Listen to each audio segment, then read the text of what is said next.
ďalšieho videjka a v tomto videjku tu máme zase moje všetky voňavky, ktoré mám, vám teraz ukážem. Takže poďme na to. Ako prvou začneme takouto peknou lavandulovou voňavkou od Avonu. Je veľmi dobrá, strašne pekne vonia a dávam jej 8 z 10. Akože ja strašne milujem lavandulové vône, mega. Napríklad mám aj takúto tašičku, alebo ako by som to nazvala, neviem. Proste toto máme tiež lavandulové. Ale keď máte takýto sprej, tak proste použite to na to v noci. Proste keď idete spať, tak je dobré si proste na posteľ dať nejaké 4 striky, akože úplne všade, s týmto parfémom a proste sa ti bude dobre spať. Mne to povedala mamina a pomohlo mi to. Teraz ako ďalšie, tu mám takéto maličké tyčinkové voňavky. Táto je tiež z Avonu, lebo má babka mi kupuje voňavky z Avonu. Tak to vyzerá prvá.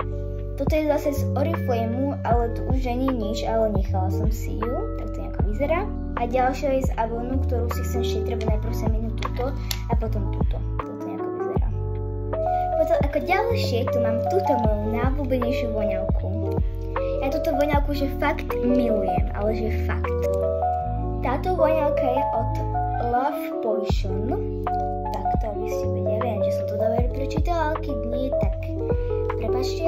A je to tiež z Oriflameu. Toto voňavku im dala mamina pred pol rokom, bola úplne, že potadie to a teraz je potadie to, takže fakt vidno, že ho používam. A dávam si už, že fakt, že úplne, ale že úplne všade. Proste, keď idem do školy, alebo na nejakú prichádzku, ku mne do dediny a proste to je to, proste barstie. Potom ako ďalšie mám takúto voňavku.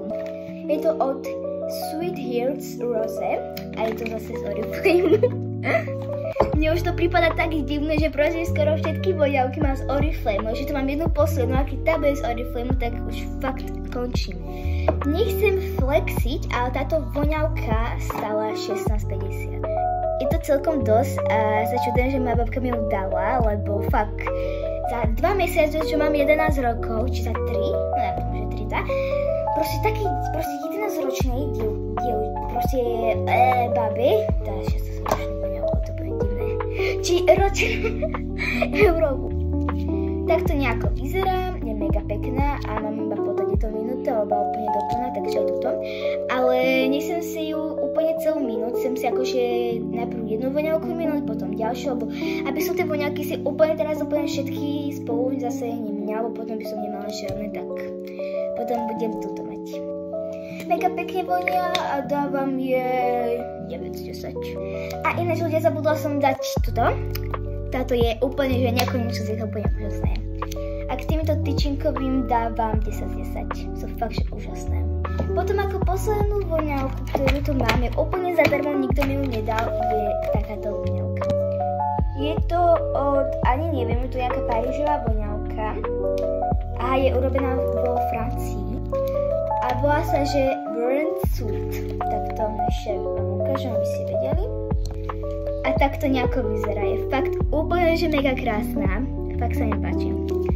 Vlastne, keď som vám iné povedala, že táto voňavka, že som mala zadarmo, že mi ju nikto nedal, no tak poviem vám menší storytime, ako som túto voňavku získala. Keď sme boli v Chorvátsku, tak sme mali vlastne pobyt a vlastne rodičia museli nahlásiť, že proste je tam 10-ročná Paulinka, že proste mala tam do sebou dieťa, tak nám dali taký pobyt, apartmán, kde vlastne bola pre mňa izba pre rodičov a boli tam také kozmetické stoly, teda kozmetický stôl, ale nebolo tam vôbec žiadne zrkadlo.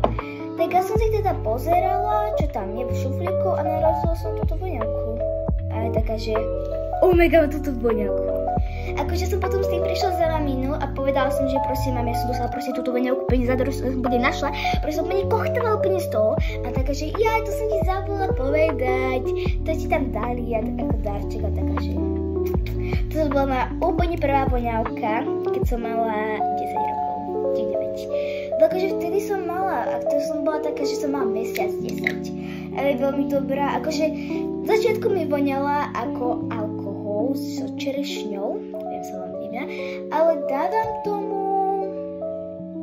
ja neviem, ale pekne voňa, dávam tomu 10 je fakt, že úplne very good. ľudia, ako pozerám, nemám žiadnu voňavku, takže to bolo všetko z tohto videjka, budem sa s vami tešiť ďalšie videjka. Zatiaľ všetko, tak zatiaľ pa pa!